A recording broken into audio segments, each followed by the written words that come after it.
আমরা এসেছি মালয়েশিয়ার কুয়ালালামপুরের তাদের জাতীয় যে মসজিদটি আছে সেখানে, এবং এটা বিখ্যাত যে কারণে সেটি হচ্ছিল যে ইসলাম প্রতিষ্ঠিত যখন হয় তার পরবর্তী সময় কুয়ালালামপুরে বেশ কিছু স্থানে মুসলমানদের জন্য বিশেষ উপাসনা বা মসজিদ করা হয়। তো এর আশেপাশেতে পুরনো প্রাচীন কিছু মসজিদ আছে।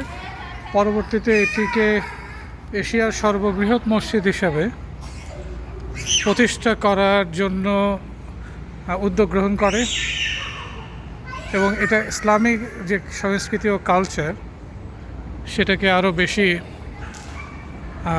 প্রমুক্ত করার জন্য, মানুষের কাছে গ্রহণযোগ্য করার জন্য এটিকে প্রতিষ্ঠা করা হয়, এবং ইসলামকে অন্য বিধর্মীদের কাছেও জনপ্রিয় করা বা তাদের সামনে ইসলামকে তুলে ধরার এখানে নানা আয়োজন রয়েছে।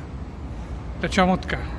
আমার সাথে আছেন আমার বড় ভাই আরিফ বিল্লাহ মিঠু।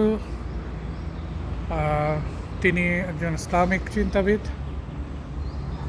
এবং আমাদের দরবার শরীফের অর্থাৎ দারিয়াপুর দরবার শরীফের পীর হিসাবে উনি দায়িত্ব পালন করছেন।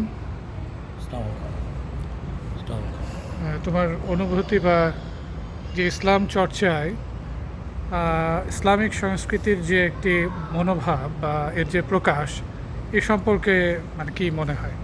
ইসলামে মালয়েশিয়াতে যে ইসলামের ঐতিহ্য সংস্কৃতি এগুলো আমরা লক্ষ্য করছি, এটা আসলে খুবই একটা অনুকরণীয় দৃষ্টান্ত।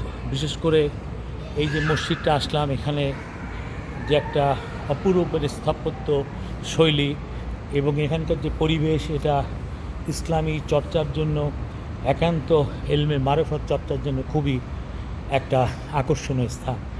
বিশ্বের বিভিন্ন জায়গায় ইসলামী স্থাপত্য নিদর্শন যেখানে সারা বিশ্বে ছড়িয়ে রয়েছে, এগুলো আমাদেরকে পরিদর্শন করা দরকার। আল্লাহ তাআলা কোরআন মজিদে বলেছেন, সেইরুল ফিল আর্ড, আমার জমিনকে পরিভ্রমণ করো, এতে আল্লাহর নিদর্শনগুলো বোঝা যায়।